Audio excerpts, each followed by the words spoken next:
Di sini jadi yang pengen gue bahas adalah tesis besar gue terhadap cryptocurrency. Di sini ada yang ngikutin gue dari lama nggak? Ada yang ngikutin gue dari lama?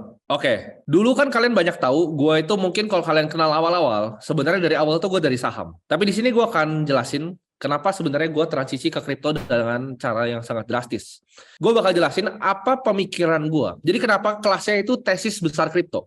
Karena dulu gue nggak sepercaya itu. Kalau kalian tahu mungkin gue bahkan 2 tahun lalu, 3 tahun lalu, porsi kripto gue tuh masih kecil. Mungkin di bawah 5% dari portofolio. Sekarang gue udah 100% di kripto. Dan gue mau share kenapa gue melakukan switching itu. Ya. Jadi gue pengen tanya ke kalian dulu. Sebelum kalian kan pengen investasi, pengen belajar, pengen dapat duit. Fungsi investasi pertama itu apa? Ada yang tahu nggak? Ada yang bilang menaikkan aset, cari cuan, melawan inflasi. Ada yang tahu nggak? Ini angka apa ini di sebelah ini? Ada yang tahu nggak? Ini adalah sebenarnya inflasi ya. Jadi ini inflasi di tahun ini. Kalian ada yang tahu nggak? Deposito itu biasanya berapa di Indonesia? Ada yang tahu nggak? 4%, 2%, 5, 4? Ya mungkin 5 benar, 5 paling tinggi.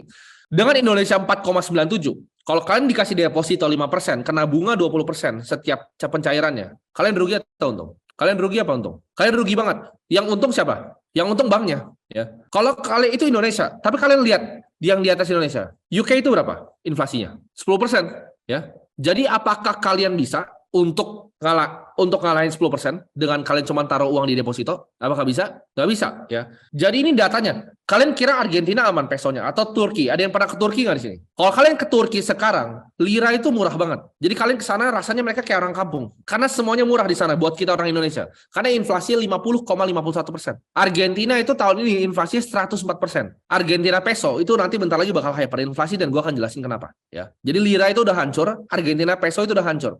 Konsep gue kenapa gue nggak ke saham? Coba kalian bayangin kalian di Turki, ya. Kalian orang Turki. Saham apa yang kalian mau beli di sana? Kalau currency kalian turun 50%. Tahun ini uang lu tinggal setengah. Saham apa yang lu bisa beli di Turki? Gue tanya. Ada nggak? Coba lu pikir deh. Lu pikir. Saham apa? Saham bank nggak? Tetap nggak bisa. Lu 50% kok uang lu. Lu punya uang 1 miliar nih. Tahun depan tuh jadi 500 juta. Ya. Properti apa yang lu mau beli di sana? Saham apa yang lu mau beli di sana? Pertanyaannya. Pasti saham luar dong. Saham yang inflasi lebih rendah, bener kan? Saham kayak di US, saham di Belanda, saham di Indo. Ya. Karena kalau currency-nya turun, semuanya itu akan turun. Itu konsep pertamanya. Nah, gue akan share kenapa gue punya view yang ekstremis di kripto. Ada yang udah dengerin gue kripto dari tahun 2023 awal? Ada yang udah dengerin? Kalian dapat cuan berapa? Lebih banyak gak? Dari semua kalian nabung di saham sebelum kenal gue. Kenapa? Karena kalian cuma dengan beli Bitcoin, kalian naik 83%. Ada yang tahu IHSG sampai berapa sekarang? 0,95 minusnya. Ya. S&P 500 itu baru 7%. Gold itu baru naik 11%. Sedangkan Bitcoin itu naik 83,62%. Ya. Kenapa bisa kayak gitu? Ada yang tahu nggak? Ada yang tahu kenapa bisa seperti itu naiknya? Ini dari year to date ya. Ada yang bilang news. Karena banyak pembeli. Kalau kita belajar secara mikroekonomi 101, memang benar ya bisa supply and demand. Tapi menurut gue bukan supply and demand kenapa dia bisa naik. Karena ketidakpercayaan orang terhadap sistem perbankan zaman sekarang. Ya. Jadi kemarin itu kan kita lihat ada Silicon Valley Bank itu collapse. Dari awalnya bank kripto sebenarnya, Silvergate. Silicon Valley kena. Kalian lihat First Republic Bank. Ya. Kalian coba cek sekarang di TradingView, chartnya itu kayak apa? Itu kayak saham gorengan Indonesia. Dibantingnya 70% ke bawah. Di sini yang gue mau kasih tahu ke kalian, semua di dunia ini itu hampir semuanya itu cuma Ponzi scheme. Semuanya skema piramida. Saham itu apa sih sebenarnya? Coba kalian pikir, saham itu apa sebenarnya? Ya, perusahaan itu ngapain? Perusahaan butuh duit. Dia terbitin saham, ya kan? Begitu orang beli sahamnya, dia dapat modal, ya. Dia ngambilin uang dari masyarakat pekerja yang nabung-nabung saham. Sama aja untuk bikin proyek selanjutnya. Jadi ngambil duit dulu, proyeknya bikinnya nanti. Kalau dibikin, ya. Kalau nggak dibikin, saham bodong, ntar jatuh sahamnya, saham market. Kalau jadi proyeknya, sahamnya tambah naik karena fundamentalnya akan naik. Oke, di sini gue mau kasih kalian quiz, ya. Gue mau kasih kalian quiz. Kalian anggap begini. Ini kalian lihat kelihatan nggak? Mouse gue kelihatan nggak di sini? Mouse gue kelihatan? Atau perlu gue coret? Mouse gue kelihatan nggak? Oke, ini adalah peso to USD. Ya, peso itu buat yang nggak tahu adalah mata uang Argentina. Ini tanggal berapa? Ya, tinggal berapa ini? 16 tanggal berapa? 16 Juli 2004. Ya, kalian perhatiin. Ini 16 Juli 2004. Satu Argentina peso itu berapa? Sorry, $1 itu berapa Argentina peso di sini? Ini ada angkanya di sini. 2,91 ya. 2,91. Itu tahun 2004. Jadi kita coba kalian bayangin sini ya. Sebagai pengusaha restoran, kita harus muterin duit kemana? Let's say biar paling gampang. Kalau misalnya gue jelasin pakai bahasa yang kompleks itu susah. Tapi gue akan jelasin dengan restoran ya. Biar kalian gampang, kalian akan lihat di sini ya. Ini kelihatan semuanya? Sini kelihatan semuanya konsepnya? Oke. Lu punya restoran nih ya, restoran mahal. Lu nggak usah pikirin bisnis ya. Restoran lu laku banget. Setiap tahun, restoran lu ngasilin apa? Buat lu sebagai owner. Ngasilin duit kan? Ngasilin cuan. Nah, betul. Ngasilin income. Income-nya berupa apa? Restoran tadi di mana? Di Argentina ya. Restorannya berupa peso. Ya kan? Oke. Ini sebenarnya sama. Gue kasih contoh pakai restoran. Tapi kalian mau jadi seorang karyawan boleh. Lu mau jadi guru pun boleh. Lu mau jadi orang yang ngasilin duit apapun. Mau jadi tukang sampah juga sama. Hasilnya pokoknya peso. Ya. Dari hasil peso ini, kalian sekarang pada investnya di mana? Yang rata-rata di kuning. Banyak yang belum mengerti kripto kan. Lu pada invest di mana? Invest di mana? Ada yang saham kripto, BCA. Ya oke. Lu sebagai pengusaha restoran di Argentina, ya. Lu beli peso. Terus seperti semua orang ya, beli stocks dan bonds, ya kan? Atau beli rumah, ya nggak? Lu beli rumah di Argentina. Oke. Ini indeksnya Argentina ya. Lu lihat yang di kiri ini adalah indeksnya Argentina. Ya. Ini indeksnya Argentina, ini adalah rumah. Ya. Sekarang kita balik lagi ke pertanyaannya. Kalian lihat pertanyaannya. Kita bisa ada 3 opsi. Yang satu adalah sebagai pengusaha, kita bisa pakai cash kita untuk ekspansi restorannya. Untuk kita bikin lebih banyak cabang lagi. Atau kita akuisisi yang lebih kecil lagi. Kan bisnis katanya diputar uangnya. Ya nggak? Katanya bisnis diputar duitnya. Nah sekarang B, kita lihat. Ya. Kita bisa pakai cash kita untuk beli saham. Ya. Indeks S&P Marval itu indeksnya Argentina. Properti atau bonds di Argentina. Ya. Dan yang C, opsinya adalah pakai semua peso lu, nggak usah pusing beli US dollar. Yang paling cuan yang mana? Ya, yang paling cuan yang mana? Orang bilang A kan, katanya pengusaha, ya kan? Pengusaha ekspansi terus dong, putar dulu terus dong uangnya dalam perusahaan. Ada yang bilang B. Jawabannya adalah C. Kenapa? Ya, lu lihat di sini. Ini gua kasih tahu jawabannya. C itu 75 kali returnnya. Kenapa? Lu mau lihat di sini. Ini berapa? Angkanya berapa nih? Kelihatan nggak? Tahun 2004 berapa tadi? 2,91. Sekarang berapa? 219, bos. Itu bukan 2,19, itu 219. Itu 75 kali. Jadi peso lawan dolar devaluasi 75 kali. Artinya apa? Kalian ada yang tahu krisis 98 nggak di Indonesia? Kalian tahu nggak kenapa terjadi krisis 98? Orang itu perusahaan pegang hutangnya dalam bentuk US dollar. Begitu rupiahnya hyperinflasi ke 18.000, mati semua. Jadi mereka punya hutang nih, misalnya lu punya perusahaan hutangnya 100 miliar. Tiba-tiba rupiahnya naik, hutang lu jadi 1 triliun. Perusahaannya nggak ada yang bisa bayar, mampus semua. Ya, including bahkan Bank BCA. Mampus semuanya konglomerat di Indonesia. Jadi artinya apa? Kalian ada yang bisa tarik kesimpulan nggak dari sini? Kalau currency-nya gagal, gue nggak peduli, lu mau beli apapun, saham apapun tuh nggak ada artinya. Ya, kalau fiatnya hyperinflasi kayak di Argentina, lu beli saham Argentina sekarang ya, lu beli saham, gue tanya sekarang, indeks S&P 500 menurut kalian cuan nggak? Ini yang gue salah ngerti dulu. Ini dulu kenapa gue pernah nyaranin kalian kan untuk beli indeks kan? Ada yang tahu nggak? Nggak, indeks S&P itu per tahun berapa? Annual return-nya berapa? 10%? Ya mungkin lah, ya lebih tepat mungkin di 8%. Ya, di 8%. Oke. Jadi, tapi apakah kalian cuan 8%? Gue mau tanya kalian, apakah indeksnya kalian beneran cuan nggak sih 8%? Nggak, kenapa? Ada yang tahu nggak kenapa nggak? Kalah sama inflasi kurang tepat. Nanti gue akan jelasin di belakangnya. Tapi gue mau kasih kalian di sini. Jawabannya dari semua ini ya adalah kita selalu pindah ke currency yang kuat. Ini 219 kali. Jadi lu kalau jadi orang Argentina, penting nggak lu beli saham? Kalau lu bisa balik waktu nih, penting nggak? Penting nggak lu beli properti? Penting nggak beli bonds di sana? Bonds Argentina, ada yang mau beli nggak bonds Argentina? Lu bahkan pegang emas di sana, apa yang terjadi nanti? Bisa ditarik sama pemerintahnya. Kalian kira emas itu nggak bisa ditarik sama pemerintah? Ada yang tahu nggak? Emas fisik, Amerika pernah narik 2 kali. 1930 lu cari. Amerika itu narik emasnya. Ya, lu cari lagi. Ya, banyak masih tempat-tempat lain. Jerman itu pernah ditarik karena mereka krisis dan pemerintah mau semua emasnya kembali. Jadi emas itu bukan sesuatu yang kita bisa, ya betul, ada yang bisa jawab tuh. Untuk danain perang, ya. Jadi mereka untuk danain perang mereka perlu tarik semua emas masyarakatnya. Dan lu bisa ngapain kalau pemerintah bilang, "Oke, gua akan tarik semua emas lu." What can you do? Jadi ini ada ceritanya, waktu itu di Argentina, ada orang untuk ngelawan ini, ada yang punya ide lain. Ada yang tahu dia beli apa? Jadi pesonya ditukar sama apa? Ada yang tahu nggak? Bukan. Dia nggak beli kripto. Dia nggak beli silver, dia nggak beli komoditas. Dia beli mobil. Dia beli mobil bekas. Dia beli sampai ratusan mobil bekas. Dan terbukti harganya mobilnya itu lebih naik, lebih cepat dibanding pesonya. Enggak, bukan mobil eksotis, mobil biasa. Ya, mobil biasa. Itu sampai ratusan dia beli. Apa yang terjadi? Pemerintahnya tarik semua mobilnya. Disita akhirnya. Karena dibilang dia nuker peso untuk semua mobil. Adil nggak? Nggak adil. Jadi apa yang kalian bisa beli sebenarnya di dunia ini? Ini yang bikin gue mikir. Kalau misalnya currency di negara yang gue tinggal, ya, misalnya gue di Argentina, ya, gue di Turki. Apakah ada yang bisa? Gue diversifikasi kemana? Properti di Rusia, ya? Nggak bisa. Jadi kalau currency gagal, semuanya itu kan gagal. Lo lihat di sini. Kalian di Venezuela, ya. Coba kalian ke Venezuela. Kalian mau diversifikasi di mana sana? Coba, aset ada apa aja? Sebutin aset. Ada saham, ada properti, ada obligasi, ada emas, ada reksadana. Coba ada yang berani nggak di sini beli reksadananya Venezuela? Gua tantang kalian. Ada yang berani nggak? Kenapa? Karena fiatnya apa? Hyperinflasi. Lu kalau lihat nih, gue balikin ya. Lu lihat ya. Ini apakah nggak tinggi nih? S&P Merval tinggi nggak naiknya? Tinggi, naik nggak tinggi? Naik, ini tinggi loh naiknya. Ya ini sekitar 10% per tahun indeksnya Argentina. Tapi ada fungsinya nggak? Kalau currency lu setahun naiknya 100%. Indeksnya 10% ya per tahun. Currency-nya 100% per tahun.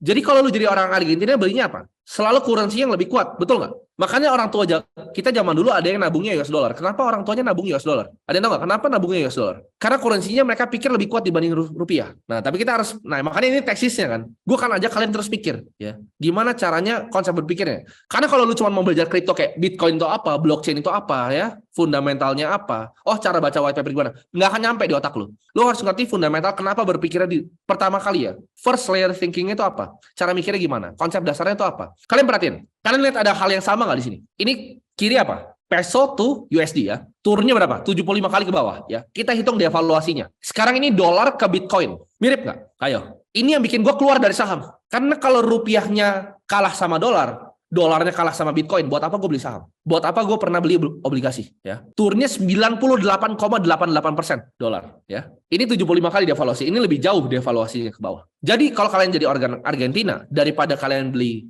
dolar, lebih baik beli a stronger currency dibanding dolar. Ya, jadi selalu pindah ke currency yang lebih kuat. Jadi Bitcoin itu ibaratnya currency yang lebih kuat. Chinese yuan nggak juga. Kata siapa? Kalian lihat di sini. Ini chart kiri adalah Bitcoin ke USD.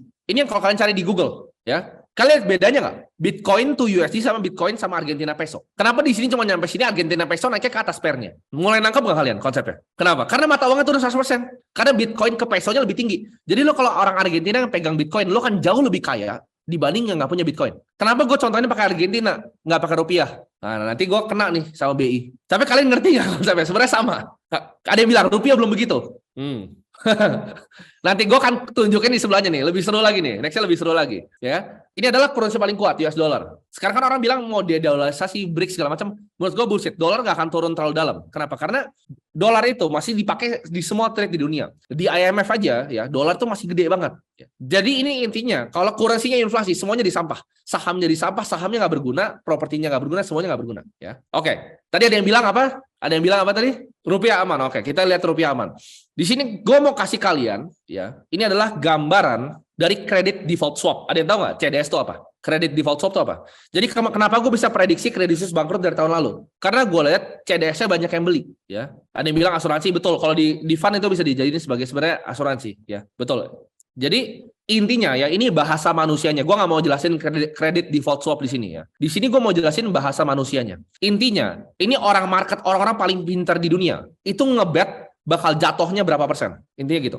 Lu perhatiin, probability of default. Artinya apa? Kemungkinan currency-nya default atau jadi kayak Argentina. Kalian perhatiin yang paling bawah, Turkish lira berapa? 77,66%. Karena dia udah 50% tahun ini. Semua orang betting bahwa currency-nya akan hancur. Nah, kita punya di mana nih? Nah, gue nggak usah ngomong lah. Kalian lihat sendiri. Ya. Ini ada ratingnya ya. Dari AAA sampai yang paling bawah, yang paling sampah. Nah, kamu perhatiin sekarang. Denmark itu masih AAA. Tapi kalau lihat Indonesia itu BBB, triple B. Probability of default-nya 22%. 23, sorry. Indonesia 23,19%. Orang ngebet credit default swap against rupiah itu 23,19%. Jadi pertanyaan kata siapa aman? Kalau misalnya Brazil itu udah 46%, Turki itu udah 77%, Rusia udah hancur. Udah mati. Itu yang bawah udah mati, udah selesai. Udah dekat kiamat itu yang bawah, ya, gitu. Jadi buat yang bilang bahwa currency itu aman, kata siapa, ya? Kata siapa?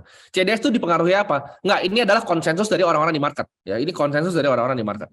Nah, move of stronger currency itu sebenarnya udah ngomongin sama JP Morgan. Dia bilang gold is money, everything else is credit. 1912. Kalian tahu nggak, US dollar pada 1971 itu apa yang terjadi sama US dollar? Gue pernah bahas di video YouTube gue, apa yang terjadi? Di peg, lepas backing sama emas, cabut sama emas, betul. Saat US dollar dicabut sama emas, US dollar itu menjadi kredit. Kalian ngerti nggak? US dollar itu sama dengan hutang. Di saat itu dilepas dari emas. Karena itu adalah betul mata uang angin. Ya. Jadi cash yang kalian pegang, ini gue ada cash nggak? Gue cari cash. USD gue nggak ada sih. Tapi cash yang kalian pegang, ya, ini cash yang kalian pegang. Ini dari angin.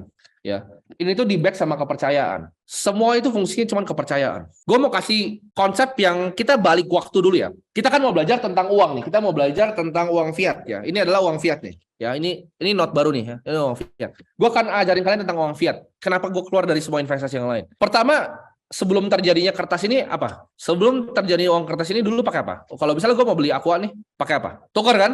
Misalnya gue punya buku nih, ya, gue punya buku tukar. Tapi problemnya dengan barter apa? Ini gue tulis di sini, lack of economic skill. Contohnya, kalau lu tukar ikan, misalnya kalau ikan buat daging mungkin masih cengli. Tapi kalau ikan buat rumah, apa yang terjadi? Ikannya kan banyak banget tuh. Begitu rumahnya udah selesai ditukar, ikannya udah basi. Ngerti nggak? Sama kayak lu apel. Lu apel tukar misalnya untuk komputer deh. Apelnya banyak banget, komputer sedikit. Apelnya udah busuk, komputernya baru datang. Ya, jadi lack of economic skill. Nah, setelah dari awal barter berubah jadi apa? Ada yang tahu? Ini apa nih? Ada yang tahu nggak ini? Kerang, betul. Pakai kerang, ya. Jadi uang itu cuma sekedar store of value. Kalian ada yang tahu nggak di penjara tuh uangnya pakai apa? Ada yang tahu? Di penjara uangnya pakai apa? Ada yang tahu? Ini jadi, kalian percaya nggak? Ini bisa jadi uang, betul. Kalian bisa jawab. Ada yang percaya nggak? Ini tuh uang loh di penjara. Buat kalian punya teman yang pernah di lapas, ini uang mahal. Kalian bisa pakai tukar buat macam-macam loh ini, ya. Rokok, ya. Dan di sini kalian lihat kemajuan teknologi bikin kerang tuh jadi gampang ditemuin, ya kan? Begitu kerang gampang ditemuin, apa yang terjadi? Gak bernilai. Karena orang tinggal ngambil aja, dia tipu orang ini kerang gua nih, ya. Inflasi kerang, betul. Inflasi kerang nggak ada nilainya. Nextnya berubah jadi apa? Jadi koin. Nah, tapi koin itu dulu sebenarnya apa sih? Emas kan. Nah, kenapa pertama kali jadi kertas? Kenapa pertama kali jadi kertas? Bukan mudah dibawa. Cetakan mahal benar. Kalian tahu nggak? Nyetak uang ini ada cuannya. Ada yang tahu nggak? Kan ini ada modalnya. Ada selisihnya loh ini. Selisih namanya seniorage. Itu masuk ke pendapatan pajak kalau di US, ya. Jadi ini dicuanin juga. Kalau koin lebih murah sebenarnya. Koin lebih mahal, ini lebih murah. Nah, tapi koin yang dulu pertama kali, ada yang tahu nggak? Koin dulu dari mana? Gue mau challenge kalian terus biar kalian mikir. Koin dulu dari mana? Koin dari emas, betul. Tapi kenapa berubah jadi kertas habis itu? Kertas ini apa sih sebenarnya? Dulu sertifikat emas, betul, ada yang mesti jawab. Jadi karena kalau koin, ya, lu mau beli botol pakai satu koin itu terlalu mahal. Jadi lu tukar sertifikat berupa kertas. Jadi ini sertifikat sampai tahun berapa? Tahun berapa? 1971, waktu perang Vietnam. Kenapa dia hyperinflasi di 1971? Karena dia butuh funding untuk perang Vietnam. Dia harus cetak ini. Betul, dia harus cetak uangnya, US dollarnya, ya. Jadi semua itu free floating, kayak ngambang sebenarnya ngambang. Uang itu ngambang. Nah, ini adalah konsep uang dari Karl Menger. Ini father dari Austrian School of Economics. Uang itu harus punya dua fungsi. Satu, sellability, kemudahan untuk dijual di market. Nah, ini mudah nggak? Mudah dijual di market. Kalau kalian bawa rokok ke dunia kita biasa, bukan di penjara, susah. Kenapa? Sellability, kalau lu mau tukar berapa? Ini 36.000, ya. Lu mau tukar juga lebih ribet. Kalau kembalian gimana? Buka terus kasih rokoknya kali. Bisa, sebenarnya bisa sih, gitu. Cuma susah aja, ya. Karena uangnya bisa hilang. Kenapa bisa hilang? Kalau rokok nih bungkusnya lu buka kayak gini, apa yang terjadi kalau kelamaan? Kalau kelamaan apa yang terjadi? Buat kalian yang ngerokok, basi, mempem, ya. Jadi nggak sellability. Jadi harus punya dua. Nah, ini masuk nih fiat. Ini sellability dan ini store of value, ya. Satu ini sellability, ini store of value. Nah, oke. Kita akan lihat next ya. Uang fiat itu sebenarnya sama, ya. Uang fiat itu sebenarnya semuanya sama, including US dollar. Ya, semuanya itu adalah sebenarnya skema piramida. Gold itu sebenarnya real money, ya. Gold itu real money, baru dijatuhin ke bawah ke central bank. Fiat dalam bahasa Latin itu let it be done. Jadi aja. Ya, jadi aja. Jadi kalau kalian lihat first recipient of fiat currency itu siapa? Government, pemerintah, Wall Street, dan perusahaan besar. Yang kedua itu lower tier bank, ya, bank buku satu yang di bawah-bawah, small business. Dan yang terakhir itu siapa? Kita semua. Kita adalah penerima fiat tier terakhir. Jadi kalau dalam sebuah bisnis kalian harus ngerti capital structure. Siapa yang dapat apa duluan? Contohnya ya, lu mau invest saham deh. Emang lu kira lu yang cuan invest saham? Yang cuan tuh siapa sih sebenarnya kalau kalian invest sahamnya? Bosnya lah yang punya. Yang punya ownernya. Abis ownernya yang cuan apa abis itu? Direksinya kan yang punya saham. Kalau lu pada tuh siapa? Ya betul, liquidity provider, ya. Mereka kan dapat duit duluan sebelum kalian. Di kripto apakah sama? Sama. Lu ke kripto yang kecil-kecil emang apa yang terjadi? Emang yang punya projectnya itu nggak pre-mine projectnya dulu? Kalian pelajarin yang gue tulis di Twitter, tokenomics. Apa yang terjadi kalau kripto project kecil-kecil? Sama dengan saham, ada foundernya. Semuanya sama. Kalau lu ngerti ya siapa yang diprioritasin duluan dalam namanya capital structure, lu kan lebih sering cuan. Contohnya di saham, ya common stock tuh yang paling bawah. Lu semua tuh udah paling nggak dipedulin sebenarnya. Di atas common stock apa? Ada yang tahu? Capital structure saham di atas common stock. Preferred shares, betul. Di atas preferred shares masih ada apa lagi? Ya betul, saham preference. Di atas saham preference, nah ada saham private. Di atasnya lagi ada apa lagi? Di atasnya masih banyak. Kapitalisasinya masih banyak. Lalu bisa jawab, kreditur. Betul, bond. Hutangnya, kreditur. Kreditur pun ada strukturnya lagi nggak? Siapa yang dapat apa duluan? Kalian kalau bank dapat duluan loh, ya. Bank dia dapat duluan. Naik ke atas masih banyak sampai pemilik perusahaannya paling atas ya. Jadi lu tuh paling bawah. Orang yang dikerjain itu selalu yang paling bawah. Semua dunia itu bekerja kayak gitu ya. Semuanya itu sebenarnya piramida. Lu mau ngomong saham apapun itu semua sama. Cari duit ya kan, cari duit dari publik, right issue, banting, funding. Kalau jadi proyeknya ya udah, revenue tambah tinggi, fundamental kelihatan bagus, laporan keuangannya bagus, sama naik lagi. Semua sama. Mau kripto, mau saham, mau obligasi, mau properti pun sama. This is how you play the game. Sekarang, kalau main properti, ada yang pernah nggak mikir, oh gue mau bikin kos-kosan properti? Ada yang pernah mikir nggak? Oh enaknya kalau gue punya duit 1 miliar, nih 2 miliar gue bikin ada 3 pintu. Sekarang gue bertanya, ada nggak konglomerat properti yang main kos-kosan? Ada nggak? Jadi kalau yang ngajarin kalian mau bikin kos-kosan itu apa? Ada nggak konglomerat yang bikin kos-kosan? Ya hotel mah banyak, tapi hotel mah banyak kan buat gengsi lah. Kalian bikinnya apa? Gini deh, ada nggak yang beli apartemen konglomerat, bikin apartemen untuk disewain? Ada nggak? Contohnya bikin apartemen gini nih buat disewain, ada nggak? Siapa? Kalau ada siapa? Nggak ada lah. Dia bikin, terus diapain? Dijualin.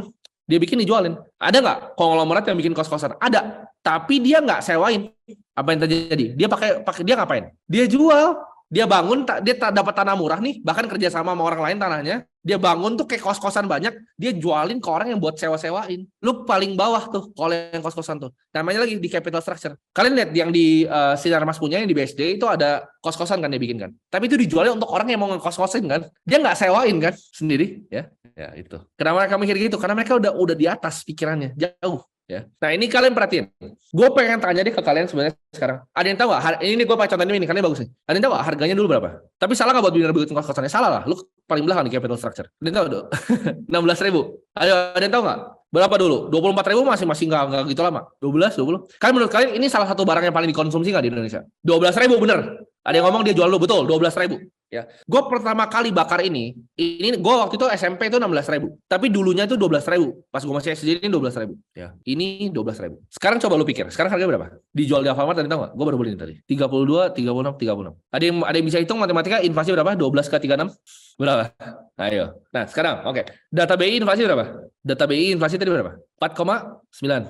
Oke. Ini berapa? Oke. Lu orang di Indonesia orang biasa mikirnya mau ngerokok apa mikirnya inflasi 4,9. Nah, sekarang coba gue tempel di sini ya. Harga dulu, harga sekarang. Apa yang terjadi di Indonesia menurut kalian? Kalau orang benar-benar tahu, demo, betul. Sama. Ini aku ini ada yang tahu nggak ini harga berapa yang botol ini? Bisa tebak? Enggak, ini nggak 3.000, ini 8.000, benar. Dulu berapa? Dulu 2.000 bos. Ini dulu 2.000.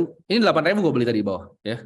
8.000. Botolnya bagus 8.000. Naiknya berapa kali tapi? Nah, jadi sekarang kalau kalian mau hitung inflasi itu bukan satu angka, ya. Inflasi itu bukan satu angka. Cara ngitung inflasi bukan itu. Inflasi adalah sebuah vektor. Ini beda sama ini. iPhone beda sama buku. Ya, per produk beda. Itu adalah vektor. Vektor kenaikan betul. Ini gak ada yang ngerti tapi. Di saat gue tahu inflasi itu vektor dan selalu pindah ke currency yang lebih baik, gue keluar dari investasi yang lain semuanya. Kalian mau tanya kan tesis gue kenapa gue pindah? Itu alasannya gue pindah. Karena gue ngerasa, oke, gue invest saham nih 15% per tahun, itu gue masih cuan 10% di atas inflasi. Itu dulu otak gue.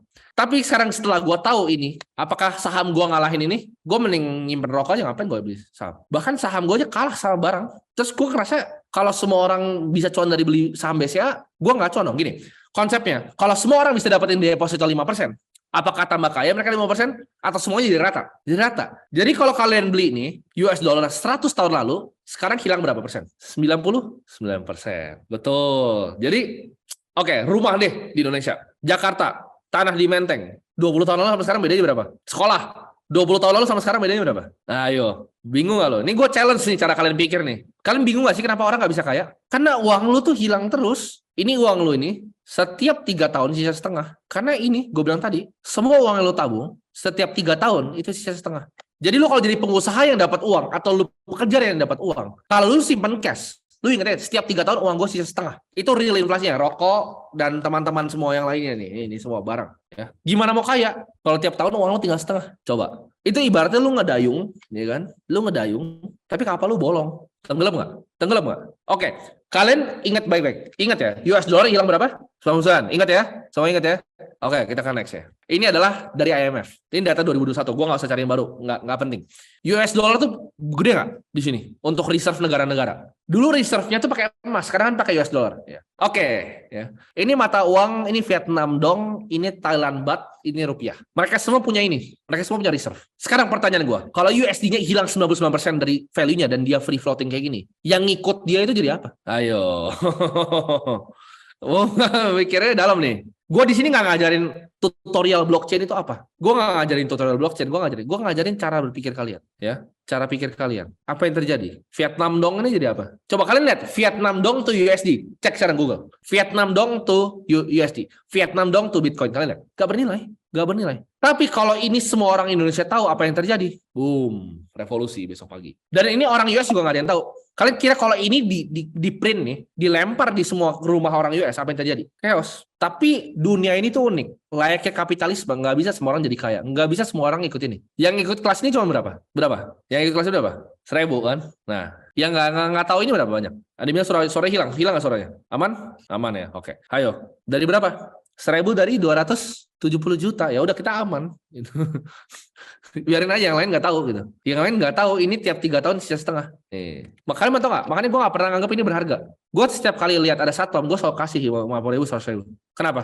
Kan nothing real. Ini nggak benar. It's nothing. Gitu. Ya. Gue selalu kasih. Lu tanya di bawah nih di apartemen lu tanya, gue selalu kasih. Itu nggak ada artinya buat gue. Betul. Kalau lu bisa ngelihat semua ini Henry Ford yang bilang. Kalau orang tahu cara kerja uang ini, besok pagi revolusi. Ya.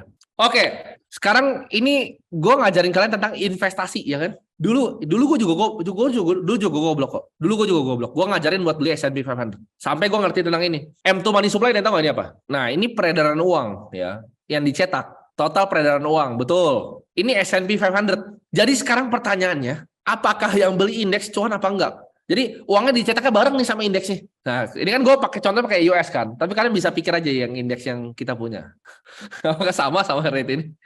Sama. Rate-nya sama, sejalan. Makanya orang pada takut kalau orang ngerti kripto. Betul, kantong kiri, kantong kanan. Jadi di US tabungannya bukan uang, tapi tabungannya apa? S&P 500. Pindahin uang dari para orang susah yang cuma kerja biasa, tabung di indeks. Ada yang tahu nggak?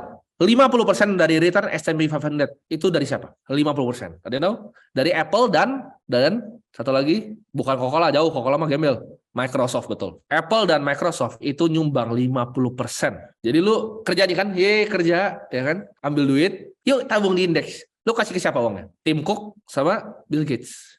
Coba kalian pikir. Kalian coba pelajarin dalam tentang World Economic Forum. Kalian cari di sana. Dalam coba kalian pelajarin tentang Vanguard. Yang bikin indeks ini siapa? Namanya John Bogle. Ya, Fu Index. Itu siapa yang bikin? John Bogle. Pelajarin secara dalam dan lu nggak akan beli indeks lagi. Ya, lu nggak akan beli indeks lagi. Karena itu cuman pindahin uangnya dari orang nggak punya ke orang yang punya. Jadi mereka cetak uangnya, dibagiin ke yang nggak punya, dipindahin ke yang punya, ngerti nggak? Cetak uang ini, ya kan? Terus lu kerja nih, kerja dari pagi jam 7 malam pagi sampai jam 9 malam. Dikasih gaji, nih gaji lu 3 juta. 3 juta tabung ke indeks. Nah, itu coba pikir deh, ya. Jadi ini yang terjadi, ya. Jadi ini yang terjadi. Nah, ada yang pernah dengar nggak Bernie Madoff? 50 billion Ponzi scheme. Kalian kira Wall Street itu bukan pyramid scheme, ya? Kalian kira itu bukan pyramid scheme? Betul, pyramid scheme cuma legal. Sekarang gua tanya, asuransi bisnis modelnya apa sih? Kumpulin lu kasih dia uang, asuransi ya, lu kasih dia uang. Terus kalau lu sakit dan sesuai dengan kita punya ini, bukan sesuai dengan kita punya klausul, gua akan klaim. Duitnya nggak dibalikin lagi. Duitnya diinvest sama dia, beli saham sama dia. Ya itu bisnis matematika. Betul. Makanya aktuaria dibuatkan. Jadi itu lo bisnis matematika, cuma ngitung. Tapi apakah itu bukan ini sebenarnya? Kalian mikir.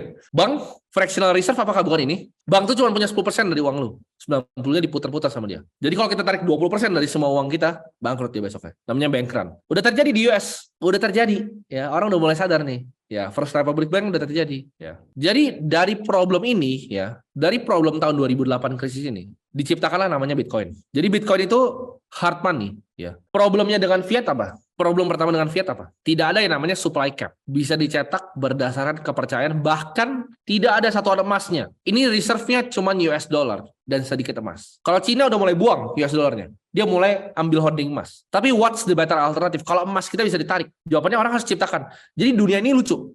Dari zaman dulu kita berburu. Ya. Dari zaman dulu kita berburu. Apa yang terjadi? Dulu kan kita dapat daging nih, makan langsung mentah. Karena problem itu manusia yang menciptakan yang namanya, manusia ciptain apa? Api. Betul, ini adalah sebuah evolusi berpikir dari manusia. Ya. Manusia itu 1904, itu bikin apa? Ada yang tahu?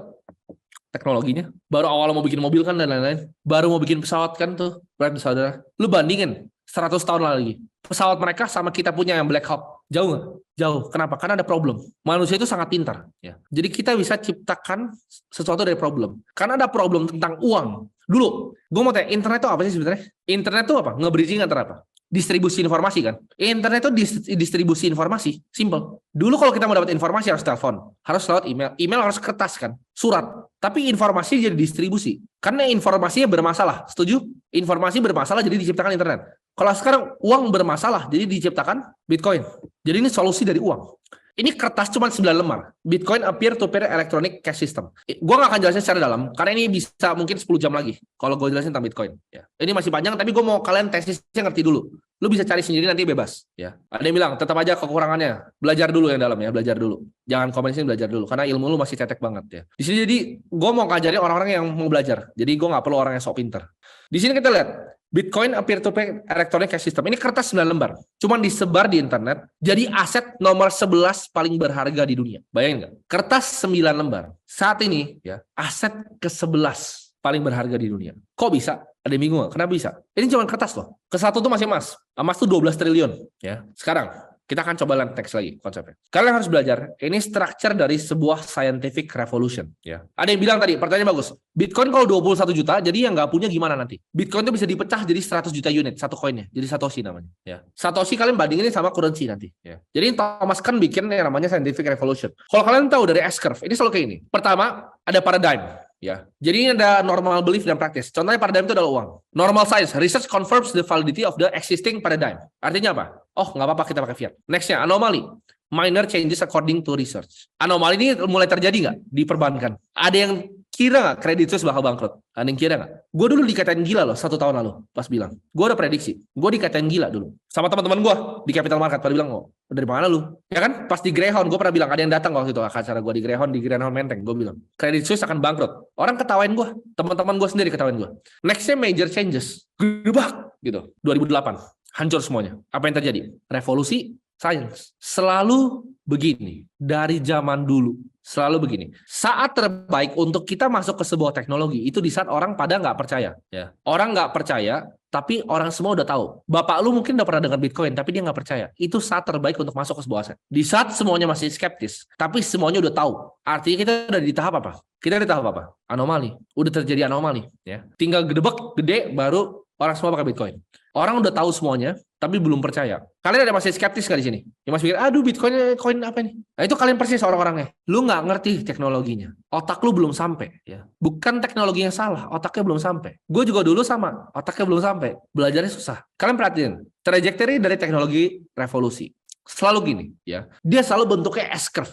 Tapi adopsi paling cepat adalah di saat mau terjadi S-curve ini. Ya. Jadi buat kalian, setelah ikut kelas ini, kalian coba pelajari tentang Bitcoin apa itu, caranya gimana. Ya. Orang itu selalu dikira gila sampai dia terbukti benar. Gue juga dikira gila. Kalau ntar bakal banyak yang hujat kan, ngapain sih ngajarin kripto. Kalian ngeliatnya di Twitter, kripto ya. Orang ketawa pas gue beli kripto. Tapi buktinya apa? Dari Januari gue udah bantai semua fund manager yang ada di Indonesia. Nggak ada yang dapat 80%. Cari aja satu pun, KPD, reksadana manapun nggak ada yang 80%.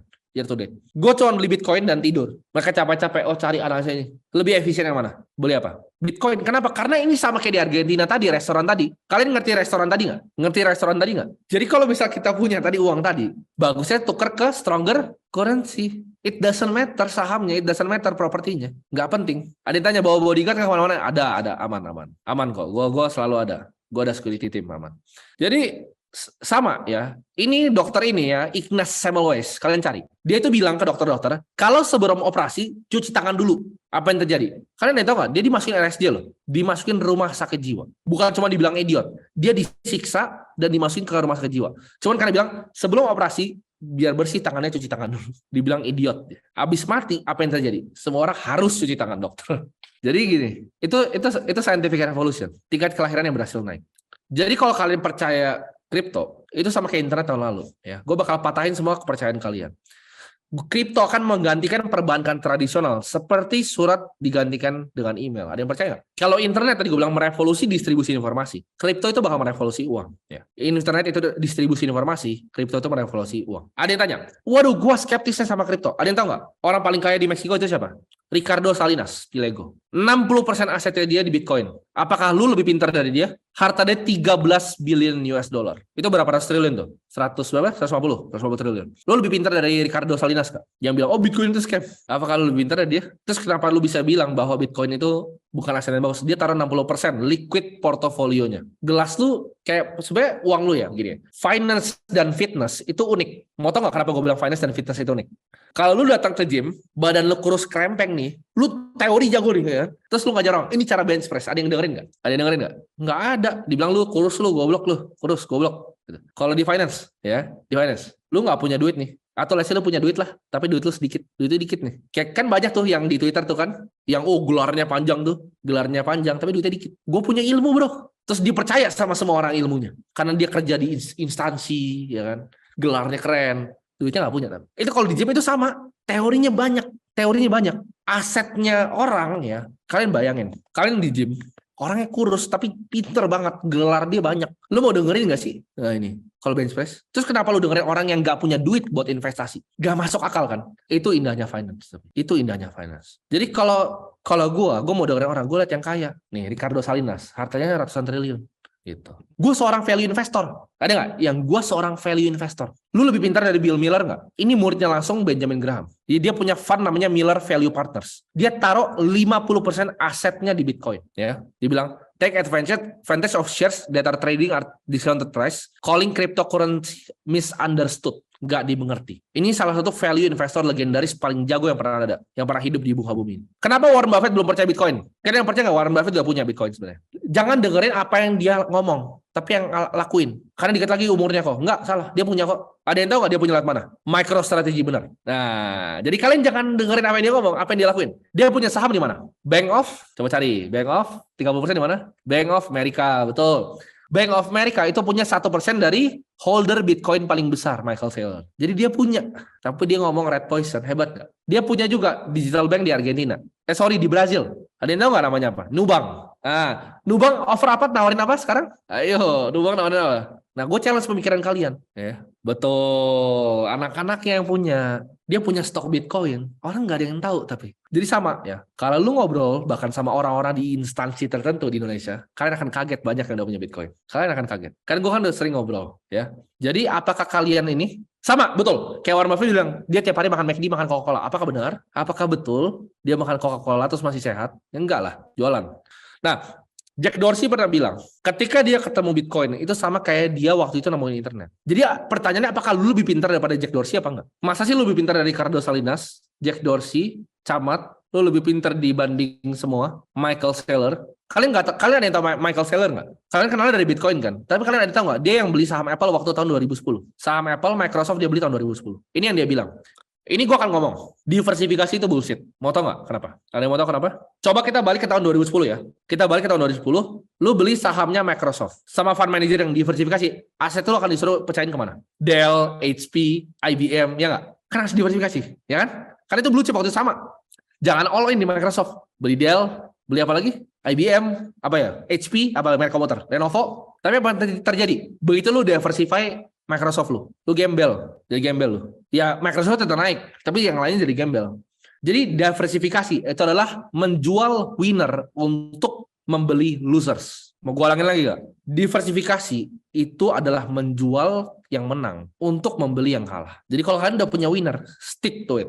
Lu suka Bitcoin, Ethereum, lu beli Bitcoin, Ethereum. Karena lu menjual itu, lu menjual yang menang dan lu beli yang kalah. Semua di saham sama. Kalau lu beli BCA doang dari tahun 2000, lu akan disuruh ngapain? Beli BTN yuk, beli yang lain yuk, BJTM yuk, beli bank-bank lain yuk sebelum di merger. Apa yang terjadi? Lu jual pemenangnya BCA untuk beli yang sampah. Itu diversifikasi gitu. Jadi apakah lu lebih pintar dari orang-orang ini? Jawabannya enggak. Udah pasti enggak, karena gua aja jauh lebih bego dari mereka. Ya. Ada yang bilang, oke, gua percaya kok, gue percaya, tapi gue nggak berani. Gue nggak percaya, tapi gue berani. Ada nggak di situ? Gue belum percaya ini, tapi gue mau coba lah. Gue mau kosongin gelas, mau coba. Ini adalah namanya postmodern portfolio theory. Kalau kan kalian ada tahu modern portfolio theory nggak? 60-40 ya, yang dibikin sama Markowitz. Nah, ini adalah postmodern crypto portfolio. Kalian lihat, di sini ada alokasinya ya.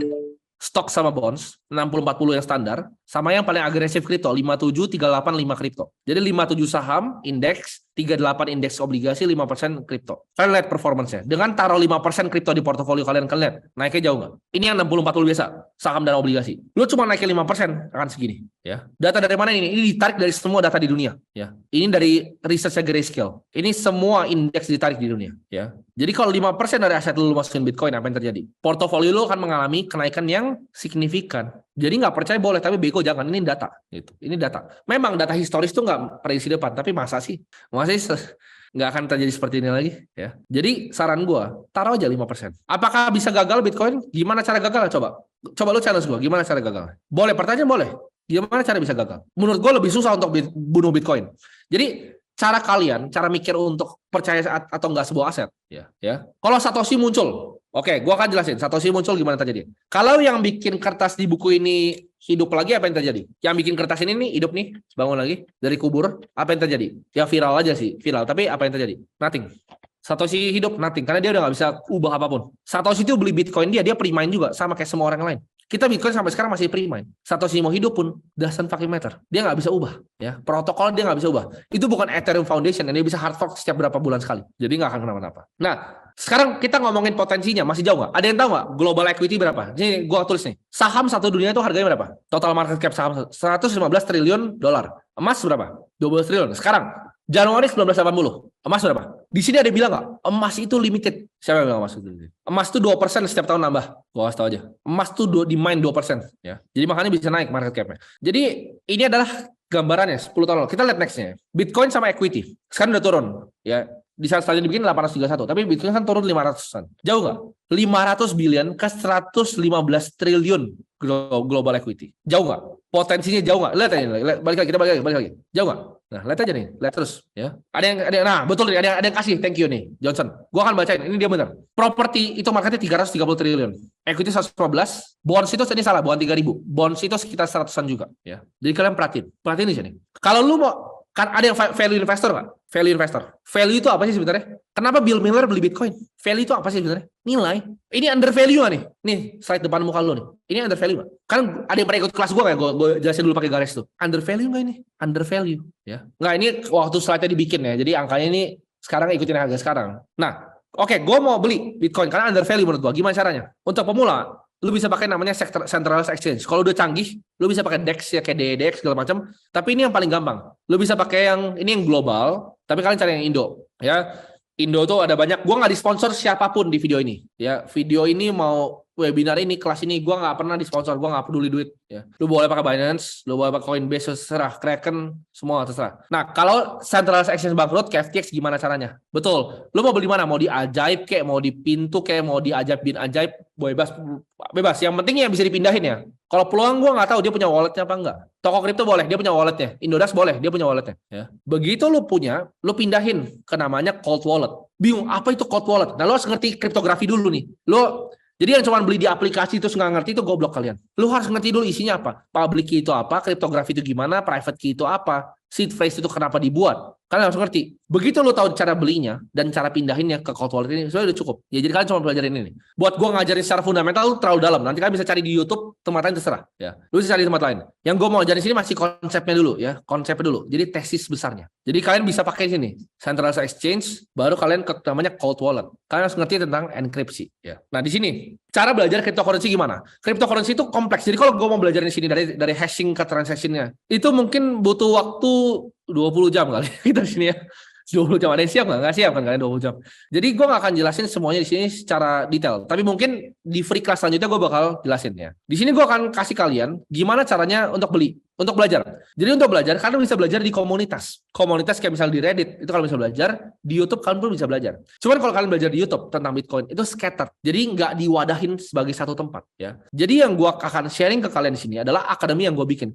Kenapa gue bikin akademi ini? Ada yang tahu nggak? Kenapa gue bikin sekolah gue sendiri tentang kripto? Karena ketidakpercayaan gue terhadap fiat. Gue mau push adopsi kripto di Indonesia. Ya. Ini nggak pernah diajarin. Yang gue diajarin pun, yang gue ajarin ke kalian ya di akademi gue. itu diminta untuk jadi elective course di universitas. Ya, gue pengen push sampai semua orang itu pakai kripto di Indonesia. Itu misi hidup gue. 270 juta semuanya punya kripto. Sampai itu belum terjadi, gue gak akan stop. Ya. Target gue semua penduduk Indonesia punya Bitcoin. Ya. Buat kalian yang mau dibimbing, ya, ini akademi gue akan ngajarin semua dari nol. Ya, ini adalah gue akan share semuanya ya di sini. Jadi gue akan jelasin sedikit apa yang akan gue ajarin di sini. Gue ngajarin lengkap banget dari siklus marketnya, psikologinya seperti apa, gimana cara research kriptonya. Bahkan ini ada yang ikut nggak di sini? Ada yang udah jadi member di sini? Tadi gue lihat kayaknya beberapa. Nah ada yang lifetime. Oke. Ada beberapa member. Nah dari beberapa member yang ada di sini, kalian perhatiin nggak di sini? Ada yang ikut pas ini dikeluarin modulnya? Ini gue kasih kalian cheat sheet apa yang gue beli. Ini Desember 2020 videonya. Desember 2020. Ada yang tahu nggak hasilnya jadi apa sekarang? Kita itu nggak sembarangan. Kita walk the talk. Ini hasilnya. Kalian perhatiin, portofolio sama ya. Ini hasilnya. Cuma dalam waktu 4 bulan. Gue survei semua yang ikut. Sekitar 2.000-an orang. 74% yang ikut. Itu mendapatkan peningkatan sebesar 24% dari asetnya. Ini data real ya. Ini mereka yang isi sendiri dan ini survei dari 2.000 orang yang ikut. Memang gue nggak bisa jamin. Pasti bener. Karena pasti aja orang salah pencet lah, orang bego atau apa. Tapi 72% itu mendapatkan peningkatan sebesar 24%. Nah, di sini lu akan belajar dari ratusan modul. Ya, di sini ada yang mau belajar nggak tentang kripto? Atau ada yang mau dalamin secara benar-benar? Kalian percaya ini adalah revolusi? Kalian mau pelajarin secara dalam? Kalian bisa belajar dari misalnya trading setupnya, investasi. Tapi gua rasa ada yang lebih menarik. Ya, jadi yang gua ngajarin di akademi gua itu bukan cuma investasi dan tradingnya, tapi fundamental dari kripto itu sendiri. Kalian perhatiin di sini. Ini modul yang gua ajarin. Jadi modul tuh ada ratusan dalam kayak gini ya modulnya. Smart Contract Security. Gimana sih caranya? Ya, kalian pelajarin. Ini lengkap banget modulnya. Ini modulnya ratusan. Kalian tanya, di sini ada member. Kalian tanya, isinya kayak gimana sih? Apakah modulnya sembarangan? Yang ngajarin ini adalah PhD, profesor dari Monash University, ya, tentang smart contract security, blockchain development. Kalian pelajarin cara bikin development di dalam. Gimana sih caranya kita bikin smart contract di dalam Ethereum? Orang yang ngajar tempat gua, gaji itu lebih dari 200 juta untuk bisa jadi Solidity developer. Kenapa? Karena nggak ada yang bisa. Nggak ada yang bisa untuk build smart contract di Ethereum orang Indonesia. Jadi kalau kalian belajar skillnya lebih dulu dibanding orang lain, kalian akan lebih cepat. Ya. Kalian akan dibimbing step by step. Dari kontrak pertamanya, struktur kontraknya gimana, deklarasi functionnya. Buat kalian yang nggak bisa coding sama sekali, ini kan kalau mau belajar boleh. Tapi kalau kalian mau belajar investasinya aja boleh. Kita kasih kalian pilihan. Ini kayak Hogwarts-nya buat kripto. Ya, kalian bisa pilih apa yang kalian mau pelajarin di sini. Gitu. Ya, kalian dapetin daily research juga. Gimana sih caranya dapat informasi yang paling terbaru di kripto? Karena kripto itu dinamis, selalu berubah terus. Ya. Ini ada juga komunitas di sini. Kalian ikut akademi sini, kalian ada yang bisa ngomong nggak di sini? Kalian, gue beneran nggak sih ini? Ini bohong-bohongan atau beneran? Memang di grupnya kayak gini, ya. Jadi komunitas itu ada yang kemarin bahkan hilang seed phrase-nya, itu udah bisa balik lagi. Gue senang banget bisa lihatnya, ya. Ini orang cuan 10 juta, 18 juta, 2 hari. Yang ngajarin ini adalah yang ngaudit smart contract-nya Ethereum Foundation, AV, Chainlink, sama Near Protocol. Jadi yang ngajar sini bukan gue, tapi orang yang memang di bidangnya. Ya. Jadi gue dibantu sama beberapa profesor sini. Ini daily technical. Ada yang bisa ngomong nggak? Ini gue nggak bikin. Ada yang bilang ini gue nggak bikin ya. Kalian cek ini di Telegram. Di saat Bitcoin 20.500 kita ada call untuk beli. Sekarang harganya berapa? Harganya berapa sekarang? Hampir 30.000. Ini adalah profesor-profesor kita. Gue sekarang ada 4 tapi mungkin gue akan tambahin. Profesor ini adalah PhD ya. Dia profesor beneran di Monash University. Dia blockchain security expert di, kalau kalian tahu, Sigma Prime. Kalian tahu Rocket Pool nggak? Yang buat Ethereum staking. Rocket Pool itu diaudit sama Sigma Prime. Ya. Dan ini ada 4 profesor yang lainnya. Punya skill beda-beda. Satu itu jago security, satu itu jagonya di trading, satu itu jagonya di investing, satu itu jagonya di programming Solidity. Lu bahkan boleh tanya sama mereka di grup, mereka akan jawab. Kalau lu bingung tentang modulnya, silahkan banget untuk tanya. Ya. Gue bakal kasih diskon 2,6 juta. Ya. Ini lifetime, jadi kalian cuma bayar sekali, modulnya akan diupdate setiap bulan. Kalian tanya aja yang ikut di akademi. Modulnya setiap bulan ada update baru. Lu mau belajar tentang cold wallet ada, belajar tentang trading ada, investing pun gue yang ngajar sendiri. Gue bakal tambahin terus modulnya, bahkan modul gue sendiri. Itu aja untuk hari ini. Gimana? Bermanfaat nggak? Kelasnya lagi nggak? Sebelum gue closing nih. Mantap ya kelasnya. Jadi mau dibikin nggak nih? Mau dibikin lagi nggak kelasnya? Next ini apa nih? Bikin apa? Atau udahan lah, nggak usah bikin lagi kelasnya. Oh, mantap ya. Oke. Jadi gue mungkin bikin lagi. Buat yang belum bisa untuk akademi, gue akan bikin lagi. Karena misi gue untuk cetak semua orang Indonesia itu punya kripto. Ya. Gue semua orang punya kripto. Dan kita yang udah punya dari awal ntar lebih enak hidupnya. Ya. Begitu semuanya dievaluasi lawan Bitcoin, kita lebih enak. Ya. Ya. 5 juta ini lifetime, seumur hidup. Ya. Seumur hidup, lu akan terus dapetin modul, lu akan terus dapetin pelajaran, lu akan terus dapetin komunitasnya. Cuman perlu bayar sekali. Anggap lu 5 tahun deh, itu cuman berapa puluh ribu sebulan. Ya, kayak cuma 80.000 sebulan. Betul, lifetime. Sampai besok ya. Jadi ini gue bakal share ya. Gue bakal share langsung di Instagram. Sampai jumpa semuanya. Bye-bye. Yang mau giveaway-nya storyin paling estetik langsung. Sampai besok ya. Sampai besok. Oke. Bye-bye semuanya. Recordingnya untuk member. Bisa untuk member. Recording bisa ya. Bye-bye semuanya.